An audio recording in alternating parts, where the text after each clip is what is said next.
So how did you get to where you are at Microsoft? Because it's kind of a unique role in the industry, I think. I got to tell you, Lon, it's first of all, I am a fellow former resident of Connecticut.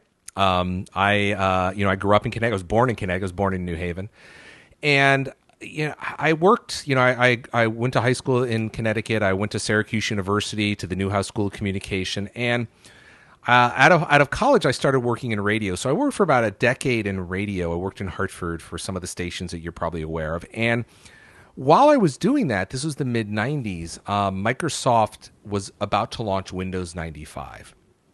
And I had some friends that had kind of known somebody. And long story short is I ended up running communities for some of the MS, what then was beginning of MSN 1.0. And I started running communities for MSN while that was my night job. So and that was like online. That was like their online service thing. So you would log it in with your modem and everything else, right? The whole thing. Yeah. And so that was, as the kids say, that was my side hustle. My daily hustle was radio. That was my regular job. And soon I realized that I could make a lot more money on this web thing than I could in radio.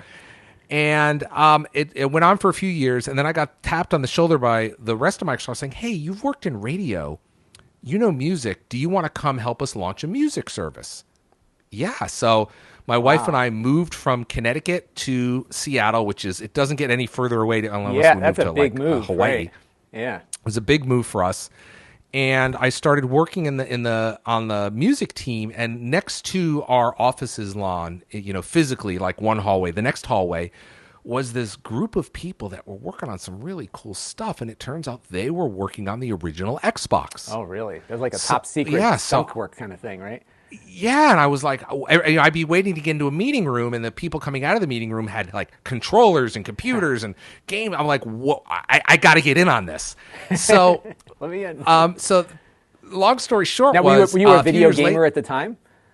Yeah, I was. I mean, my mom bought the what was it? The Selectavision. It was the Sears version of the Atari 2600. Okay, right. Yep. I remember that. Yep. It was still wood grained. Right. But it was that, and I remember that. And I would, I even remember in high school, in our tiny little high school, when they had computer labs, I begged the guy who ran the computer lab. I said, "Look, I'll buy you coffee if you open up the computer lab at 7 for an hour before school, so I can go in there and play games." And I used to play this old Atari game called Star Raiders. Mm-hmm. And was that the one with that game with the keypad?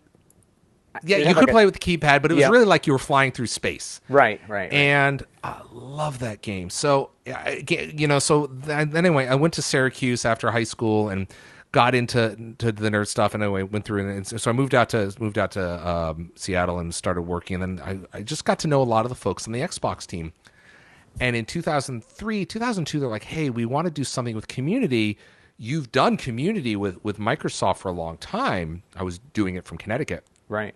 And as a vendor, would you come join the Xbox team? And I'm like, I'm a video gamer and I can work. Yes. I mean, I couldn't say yes fast enough. Right.